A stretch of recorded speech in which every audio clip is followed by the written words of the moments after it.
Isinailalim ng Committee on Basic, Higher and Technical Education ng BTA Parliament sa deliberasyon ang panukala na Bangsamoro Hymn Code of Decorum and Rules. Ang detalye sa report.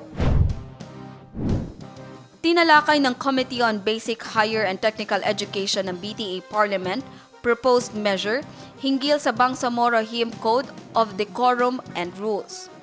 Nakatakda ring magsagawa ng konsultasyon ang komite sa lungsod ng Cotabato kung saan nakatakdang imbitahan ang mga paaralan, local officials, religious leaders at iba pang grupo.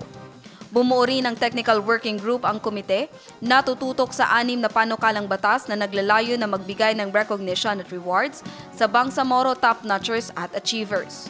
Pangungunahan nito ni MP Muhammad Kelly Antao, katuwang si MP Amiruddin Gayak bilang Vice Chair. Inaprubahan na rin ni Committee Chair Tumanda Antok ang benchmarking visit sa maritime schools sa Davao, Cebu at Manila ngayong Agosto.